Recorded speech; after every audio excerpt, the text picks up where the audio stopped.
Hey y'all, massive day at the Senate subcommittee hearing this morning. Here's a few highlights. The studies designed to examine the long-term effects of the cumulative number of vaccines or other aspects of the immunization schedule have not been conducted. Who was the head of infectious disease at Henry Ford Medical Center. And he agreed to meet and to potentially do the study. He is conducts clinical trials for vaccines, including for the Moderna COVID-19 vaccine. He's avowedly pro-vaccine.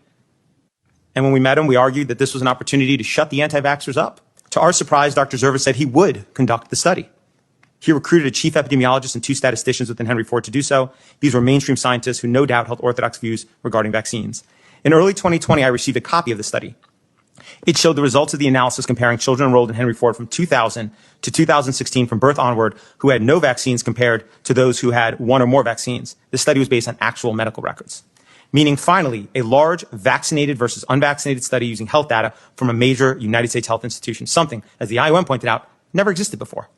The study began by explaining it set out to reduce vaccine hesitancy by assuring parents the CDC vaccine schedule is safe.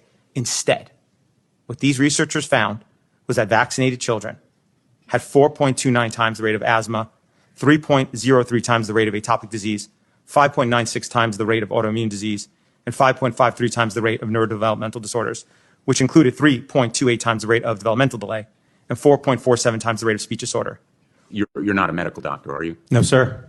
And you're not an immunologist or biologist or any kind of... Or vaccinologist, no, but I depose them regularly, including the world's leading ones with regards to vaccines, and I have to make my claims based on actual evidence when I go to court with regards to vaccines. I don't get to rely on titles. Okay. It almost felt surreal watching this. A lot of us parents have been waiting for this time for a long time. And in fact, like it or not, this is what we voted for. This isn't a battle that any of us wanted to be a part of. It was a battle we were thrust into. Just a parent doing the best I can to raise my kids, which include my neurologically typical daughters who are going to be having kids soon. Like, hopefully not too soon, but soon. And I want to be on the right side of history and having stood up and said, we knew this was happening, but for so long our voices have been silenced, and finally someone's got the courage to go and say, let's make this change. People deserve to know the full risks associated.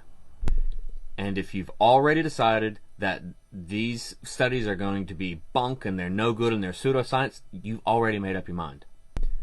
And if you don't like the results of this vaxxed versus unvaxxed study, then do it again. And do it again. And do it again. Isn't that science?